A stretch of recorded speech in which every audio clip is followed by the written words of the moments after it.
Hello, my name is Jennifer, and I am an educator at the Milwaukee Public Museum. Today, I am going to walk you through a mummy wrap demonstration based on information we know to the best of our knowledge about how the ancient Egyptians mummified their dead.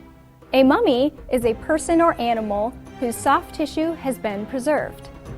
Egyptian mummies are intentional, meaning that people performed specific rituals or processes on the remains of a person or animal to preserve soft tissues, like skin and muscle.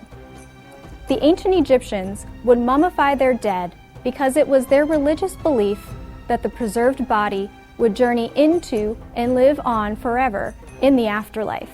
The afterlife was similar to life because it required all of the material objects humans use. Therefore, elaborate tombs were created and filled with objects. Our mummy model stands in for a make-believe Egyptian pharaoh. We're going to walk through the process of preparing them for the afterlife. The first thing that would happen was the deceased body was removed from the city into the desert on the west side of the Nile. It was placed in the Purification, or the place of purification, on the west side of the Nile, because that is the direction of the setting sun and the entrance of the underworld. Next, the body was washed with water from the Nile River. The Nile River was sacred to the ancient Egyptians. It provided the ancient Egyptians with life, water for drinking, irrigating crops, and raising livestock, allowing the ancient Egyptian civilization to flourish in the desert for about 3,000 years. Next came the removal of the organs. The first organ they removed was the brain. The brain was removed with a copper hook that was forced into the nose, breaking the ethmoid bone, which separates the nasal passages from the brain.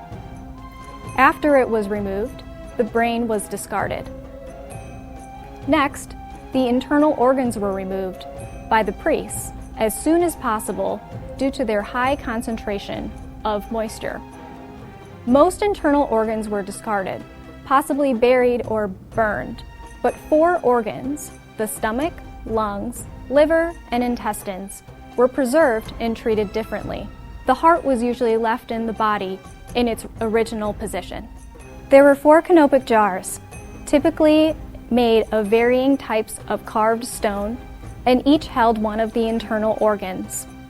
Each organ was commonly placed into a specific jar, named for one of the 4 sons of the god Horus. The 4 sons of Horus are as follows: Quebe Sinuf, the falcon-headed jar that protected the intestines;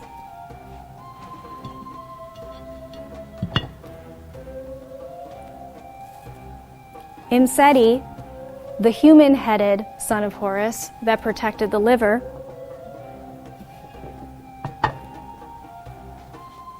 Hapi, the baboon-headed son of Horus that protected the lungs;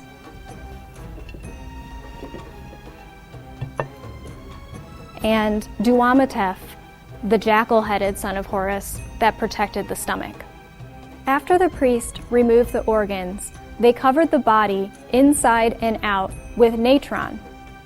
Natron, or divine salt, is a naturally occurring salt found in the Egyptian desert. Originally dissolved in the groundwater, natron is found in clumps by oases, where it gets left behind when water evaporates. The ancient Egyptians found it works as a great desiccant, meaning it does a great job of absorbing moisture from the human body.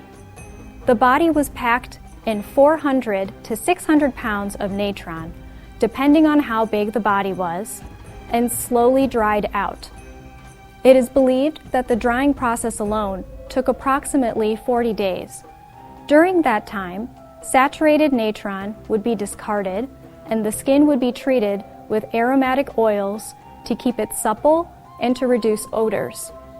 Then, fresh natron would be applied and the process would repeat until the body was sufficiently dried. Natron is similar to a mixture of table salt and baking soda. Check out how to make a mummified apple if you'd like to try to make your own mummies of apples. After the body was dried, it was time to wrap the body. The wrapping process was often very elaborate, and for a pharaoh, it may involve 35 to 40 layers of wrapping. Between layers and individual lengths of linen wrappings, priests attending the mummification would apply coats of resin to seal the mummy against insects and moisture. Each individual finger and toe would be wrapped until the entire body was wrapped. The pharaoh's arms were crossed and placed in the pharaonic pose. Next, priests adorned the mummy with amulets, a scarab beetle, and pectoral necklace, all made of precious stones and metals. These were for decorating the body and protecting the body through the journey through the underworld into the afterlife.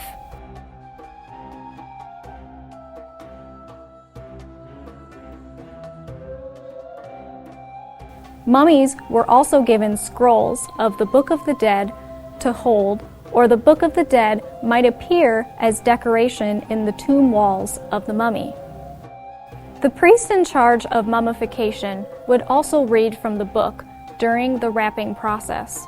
The Book of the Dead is a collection of prayers and spells that were used to help the deceased on its way through the underworld into the afterlife. Mummies were shrouded with a cloth. Our shroud depicts the god Osiris, the god of the underworld, afterlife, and rebirth. Sometimes it would be decorated or painted.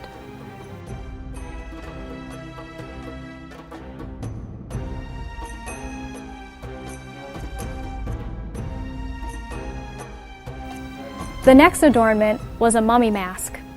The ancient Egyptians believed that the body was the home of the soul.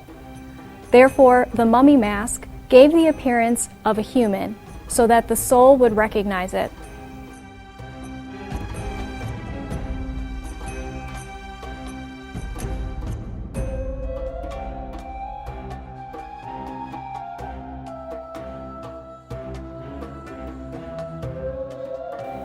The final adornment was a mummy net.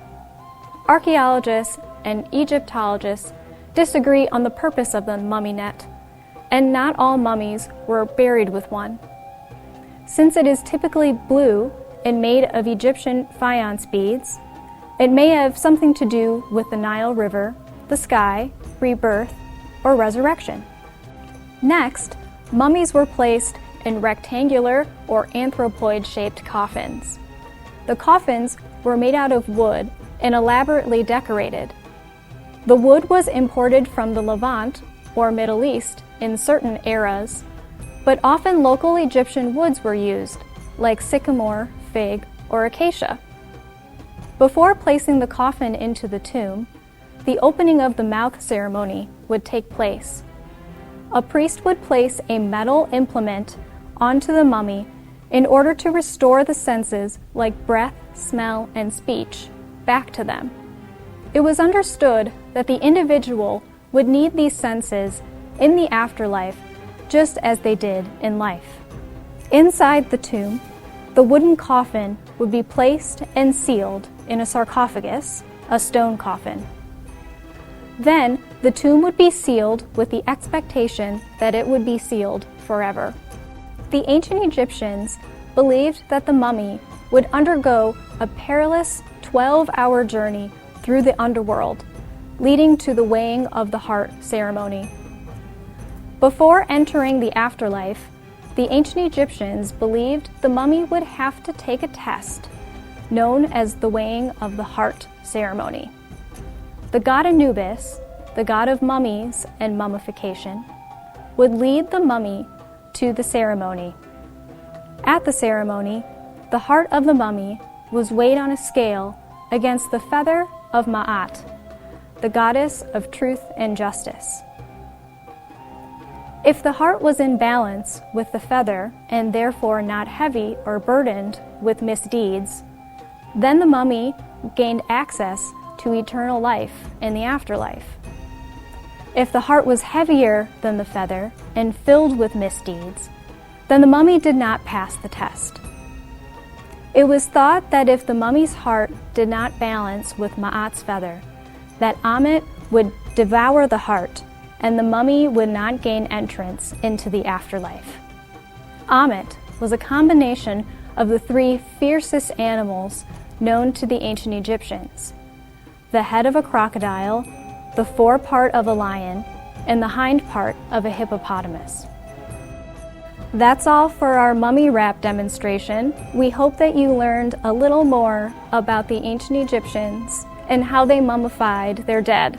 If you have any questions or want to learn more, head to our website or email us at education@mpm.edu to ask. Thank you, and we will see you next time.